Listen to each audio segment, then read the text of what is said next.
No mutta tervehdys taas ja oikein paljon tervetuloa taas uuden videon pariin. Täällä voitaisiin vähän katsella nyt, että missä mennään remppojen suhteen tällä erää. Kurkataan tuosta nyt ihan ensimmäisenä Porin-Matin pesään. Sinne voitaisiin laittaa ensinnäkin vähän tuosta pari puuta ennen kuin aletaan mistään muusta puhumaan. Se on nyt ensimmäinen pikkupesä tänään poltettuna ja nyt sitten vielä toista pesää varten sinne hiukan puuta. En vieläkään polta nyt ihan täysiä pesällisiä. Tai siis Porin-Matilla kertalämmitys on semmonen, että muistaakseni 3/4 pesällistä. Eli tämä mikä tässä näkyy ja sitten se on palannut niin toinen mokoma. Saatan nyt muistaa väärinkin, mutta mielestäni joku semmonen se määrä on, että 3/4 maksimi mitä saa puuta ladata tänne sisälle. Mutta mennään nyt tämmöisellä määrällä. Tässä tosiaan tämä uusi pintakäsittely on ollut nyt testissä sitten ja tähän mennessä hyvin kyllä pelittänyt, ei siinä mitään, mutta katsotaanpas nyt tosiaan mitä täällä muuta nyt sitten tapahtuu. No vaikka nyt ensinnäkin tässä nämä uudet kattopaneelit olohuoneeseen on tässä. Se on helmipaneeli ja tosta näkee tuo helmi tuossa ja 95 leveätä, eli hyötyleveys nyt mikä se sitten oli. 80 milliä. Jotain sitä luokkaa. Ei ole ihan se kaikista kapein helmipaneeli. Leveämpää ajattelin alun perin tästä seuraavaa, mutta sitä sai sitten vaan niin pitkänä kankena, että en sitten viittinyt ottaa, kun tulisi hukkaa paljon enemmän mitä näistä, kun saa ilman jatkoja tehtyä käytännössä näistä. Nämä on jotain 10 senttiä pidempiä, mitä tarvemitta on, niin on oikein passelipituus sitten tämä 95 3,3 metriä. Ja tämä tarvitsisi tosiaan naputella sitten tuonne kattoon tästä näin. Ja sitä ennen kyllä maalata myös. Nyt se on näppäränä irtonaisena maalailla ja sitten vasta viimeistelyn naulaimella nakutella tuonne kattokoolauksiin. Ja sittenhän täällä on pienillä ja tätä vanhaa varjolistaa, mitä tässä toisessa tuvassa tai sanotaanko kamarituvassa oli. Niin sen verran nyt ehkä hyväkuntoista näistä sai purettua irti, että voisi tämä olohuoneen tehdä sitten näillä alkuperäisillä. Se on aina mukava, kun saa jotakin vanhaa säästettyä. Ja tämäkin on kumminkin nämä, mitkä nyt on ehjiä, niin täysin käyttökelpoista tavaraa, että tuommoista aika siroahan se onkin. Mutta ei siinä mitään, se sopii kyllä tähän talon tyyliin ja tulevaan tapettiinkin ihan oikeastaan ihan niin kuin täydellisesti. Tämähän oli jännä, kun huomasi, että tosiaan se talon rakentaja oli ollut tuossa jossain paikallisella höyrysahalla töissä, niin sieltä oli sitten varmaan kaikki jämäpalat otettu talteen ja viety kotiin, kun tämäkin oli yhdessä kohtaa tämmönen, mitähän tää on, reilu 30 sentin pätkä ja näitä sitten oli naulattuna tuonne katon rajaan, mutta ei sitä oikeastaan päälle päin huomannut, että se pätkistä on. Tänne tosiaan tulee ihan pintasähköjä seinillä, mutta tuolla katon alla nyt on sitten sen verran johdot piilossa, että tulee sitten paneeli alle tuo asennusputki, miksi tuota sanotaan, ja sinne sitten pystyy johtaja sitten tarvittaessa vaihtamaankin alle ja näin, mutta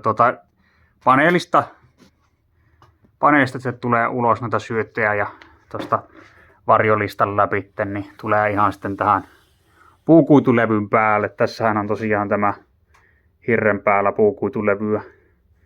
Tommonen 24 milliä, mitä se nyt tarkalleen onko. Sama lisäeristys, mikä täällä oli alun perinkin tehtynä, mutta nyt on vaan uudet levyt vaihdettu tilalle ja tosiaan tähän pintaan sitten sähkö, että niitähän jotkut tekee niinkin, että upottaa puukuitulevyyn semmoinen ura, mihin johdon saa, mutta en mä näe siinä mitään tarvetta eikä se itseä haittaa. Siihen tulee sitten vielä noit vanhan tyyliset pistorasiat, katsotaan niitäkin kohta tuosta. Tää väliseinä sermi on oikeastaan sitten ainut, mihin tulee myös seinälle sitten nämä sähköt piiloon sit siltä osin, että saa nyt hyödynnettyä onttoa uutta sermiä, että vähän johtia sinnekin piiloon. Ei siinä nyt oikeastaan olisi ollut mitään järkeä laittaa tämän pintaan niitä johtia, se on eri asia noissa sitten. Kävin tässä nyt välissä heittämässä leiviuuniin pari puuta lisää ja tuli mieleen, että tuossa kun töistä tuli ja pistin puuhellaan pienen valkeen siinä kun vettä keitin, niin tuo on jo puuhella sammunut, niin siirretään tämä nokipoika tälle puolelle sitten levittämään lämpöä nyt kun täällä ihmetellään remontin etenemistä. Se alkaa tuosta kohta pyöriä. No sitten näistä sähkötarvikkeista. Tässä on tämän laatikon sisältö on kaikki uutta. Tässä on Renovaa. On noita pinta- ja uppoasennettavia valokytkimiä ja pistorasioita. Eli tässä on tämä Renovan pintaan tuleva kruunukytkin. Tämä nyt kun musta on, niin ei tässä videolla välttämättä näy kovin hyvin, mutta aika nätti kuitenkin minun mielestäni. Sitten on tämä uppokruunukytkin Renova. Tää tulee tänne olkkariin. Tääkin on mielestäni aika kiva. Ehkä jossain kohtaa voisi jotakin vaihtaa semmosia bakeliittisiäkin, mutta näet nyt menee ainakin ihan toistaiseksi täydesti. Ja tässä on tää Renovan uppopistorasia. Tää on tosi lähellä mielestäni sitä semmoista vanhaa mallia, mikä on aikanaan ollutkin. Tosi kivan näköinen. Ja sitten on tosiaan näitä pintarasioita. Ja näitä nyt sitten tulee sinne tänne vähän joka paikkaan ja jonnekin tuonne aika lattian rajaan suurin osa varmaan sitten, että johdot on sillä lailla vähän piilossa kuitenkin. Tässä laatikossa on nyt sitten näitä vanhoja. Itse asiassa tuolla oli toikin kyllä vanha, jota on miettinyt, että olisi kiva laittaa johonkin. Tällainen vanha valokatkaisija, mutta sitten täällä on nämä on näitä maadottamattomia, niin näitä nyt oikeastaan mitään tee. Toi olisi ihan maadotettukin, mutta tää on taas tää yksiosainen, niin ei sillä nyt oikein sillä lailla semmoista järkevää paikkaa välttämättä löydy. Sitten on näitä kierrettäviä, ihan hauskoja, mutta ei nyt välttämättä tänään näkö asuintiloihin. Tää on tosi hauska tämä. Sitten on tossa on ihan terve tommonen katkaisija, mitä jo katseltiinkin, ja sitten on noita pistorasioita ja taas tuommoinen. Ja tää on tosi hieno. Tää löytyi tätä talon pintiltä muistaakseni, mutta tuo on tämä kuori, mikä se on, niin pahasti rikki. Että näitähän saa Domukselta tätä samaa mallia ihan uustuotantona. Tää täytyy ainakin nyt säilyttää ihan muuten vaan tosi kaunis yksityiskohta olisi. Ja sitten täällä on näitä vanhoja posliinisia jakorasioita. Ihan semmosia suht hyväkuntoisia, että täytyy nyt pitää ne kumminkin. Siinä on muuten kruunukytkin tommonen. Tää on kanssa aika kiva ja hyväkuntoinen. Ja tosta ei huomannutkaan näyttää. Tässä on tää Renovan jakorasia. Ei mikään maailman kaunein kyllä. Täytyy katsoa, että tuleeko tätä nyt sitten laitettua, koska tää on vähän tämmönen. Ei tää nyt oikein vakuuta. Mutta katsotaan kuinka käy.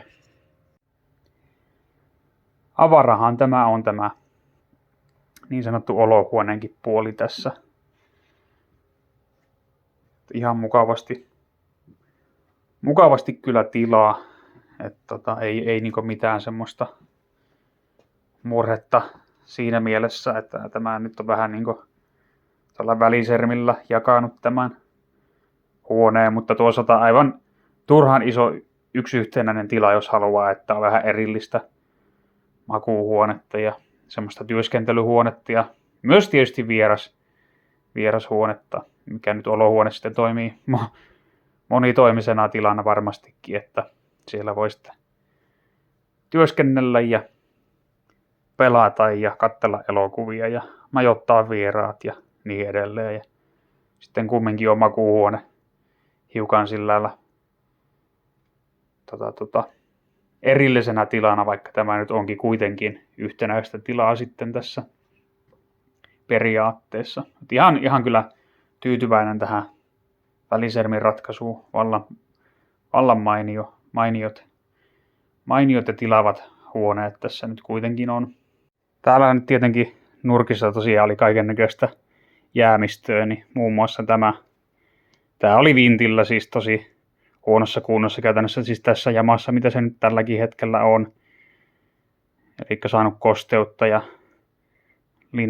linnun jätöksiä ja kaikkea, mutta tämmöinen ilmeisesti talon isännän suojeluskunta-ajoilta, niin tämä kuva ihan hauska löytö. Se on sääli, että se on nyt sitten jäänyt eikä ole päätynyt sitten eteenpäin suvulle tai mitään, mutta en mä tätä malta hävittääkään, että tämä täytyy laittaa ullakolle sitten johonkin hyvään paikkaan talteen. Tämä on kuitenkin osa talohistoriaa tämäkin, niin ehdottomasti talteen. Se toivottavasti nyt sitten säilyykin vähän paremmin meikäläisen varastoinnin jäljiltä. Sitten tämä ei nyt liity suoraan oikeastaan enää tuohon aikakapseliin eikä tähän remonttiin niinkään, mutta tuli äsken vastaavaan tuossa, kun tuon peltirasian eteen käsiin, niin tämä löytyi ullakolta ja tämä on vanha sinipiirros.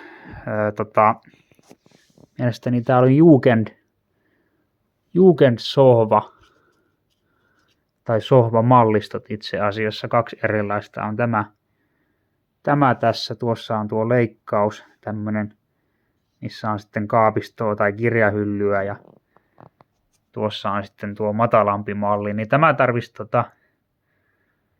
konservoida tai puhdistaa ja sitten olisi tarkoitus kehystää ja laittaa tänne olohuoneen seinälle tämä. Sitten tämä on tosi komea.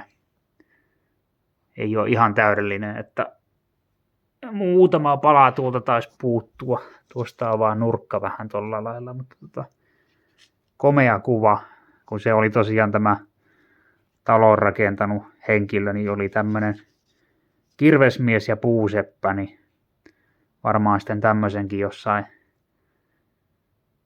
joskus valmistanut mahdollisesti. Mutta tosi komea sinipiirros. Tässä on nyt sitten myös tarkoitus jättää tuohon väliseinän sisälle pieni aikakapseli, että peltirasia ei ole talosta, mutta tässä on kuitenkin siis tämmönen rasia, mihin tulee jätettyä sitten valokuvia ja vähän esineistöä, mitä täältä nyt löytyy, että tommonen joku vanha luokkasormus ja sitten oli joku